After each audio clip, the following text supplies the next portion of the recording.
Hai everyone, good morning. Hari ini kita akan belajar tentang macam-macam perubahan sosial, faktor penghambat perubahan sosial, faktor pendukung perubahan sosial, sikap masyarakat dan dampak dari perubahan sosial. Macam-macam perubahan sosial. Pertama ada akulturasi. Apa itu akulturasi? Akulturasi adalah percampuran dua budaya atau lebih, di mana dua budaya atau lebih itu masih mempertahankan ciri khasnya masing-masing. Contohnya adalah Masjid Demak, di mana kubah masjid itu menunjukkan contoh akulturasi dari budaya Islam dan Hindu. Kedua, ada asimilasi. Asimilasi adalah peleburan dua budaya menjadi budaya baru. Contohnya ada musik dangdut. Musik dangdut merupakan asimilasi dari musik Melayu dan musik India. Ketiga, ada difusi. Apa itu difusi? Difusi adalah penyebaran suatu kebudayaan pada suatu masyarakat kepada masyarakat lain. Difusi dibagi menjadi dua, yaitu difusi primer dan difusi sekunder. Difusi primer adalah penyebaran suatu kebudayaan secara langsung dan kepada masyarakat itu sendiri.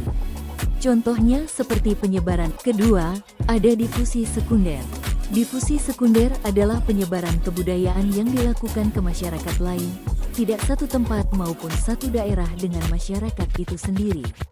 Penyebarannya pun melalui media perantara, baik itu melalui media massa maupun media elektronik.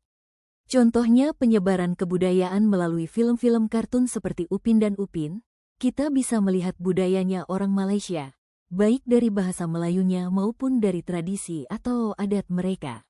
Macam perubahan sosial yang keempat, ada discovery. Discovery adalah penemuan yang ditemukan dengan cara kebetulan, contohnya penemuan kertas yang dapat menyerap tinta. Kelima, ada invention. Invention adalah penemuan yang sengaja ditemukan, baik melalui percobaan-percobaan sebelumnya. Seperti penemuan bola lampu pijar, penemuan pesawat, penemuan telepon, dan lainnya. 6. Inovasi. Inovasi adalah penemuan yang berbeda dari sebelumnya.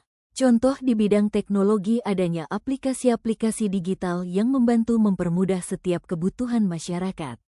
7. Modernisasi. Modernisasi adalah perubahan sesuatu dari yang belum maju ke arah yang lebih maju. Contohnya kemudahan akses informasi karena teknologi yang semakin berkembang, adanya dompet digital dan lainnya. 8. Globalisasi, yaitu penyebaran unsur-unsur baru atau penyebaran informasi secara global, mendunia, baik melalui media cetak maupun elektronik. Apa saja sih faktor penghambat perubahan sosial? 1.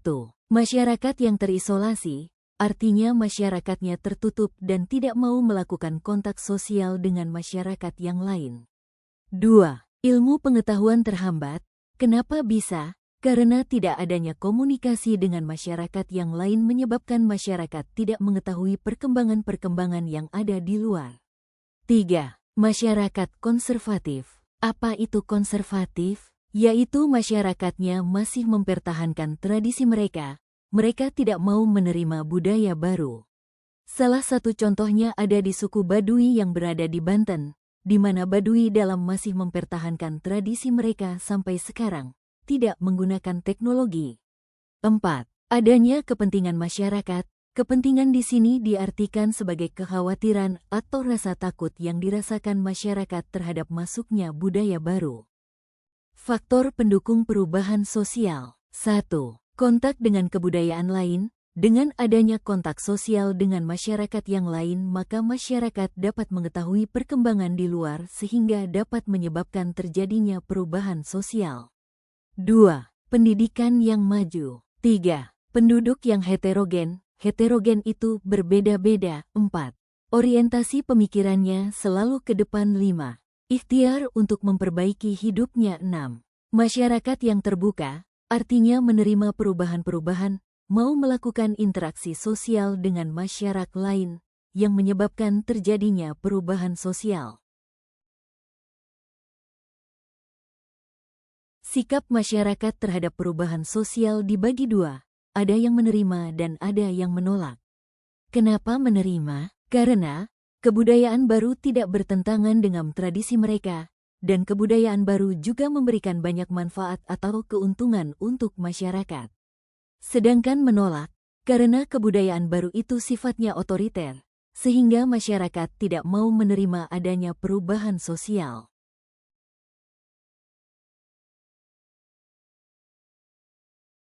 Perubahan sosial ternyata memberikan dampak atau ekses terhadap masyarakat, yaitu integrasi sosial dan disintegrasi sosial. Integrasi sosial adalah perubahan yang dikehendaki. Perubahan ini tidak akan menimbulkan kekacauan sosial di masyarakat. Sedangkan disintegrasi sosial adalah perubahan yang tidak dikehendaki atau dipaksakan. Perubahan seperti ini dapat menyebabkan adanya kekacauan di masyarakat.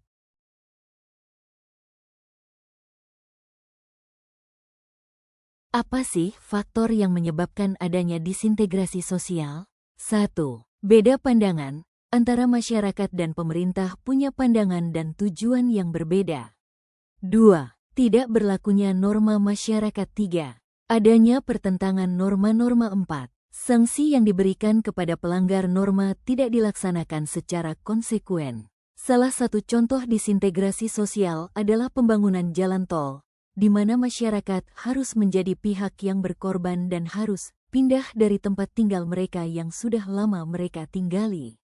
Perbedaan tujuan dan pandangan antara masyarakat dan pemerintah inilah dapat menyebabkan terjadinya disintegrasi sosial atau kekacauan di masyarakat.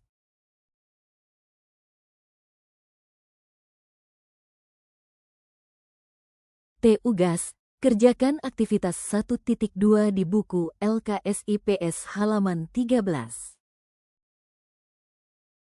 Teşekkür ederim.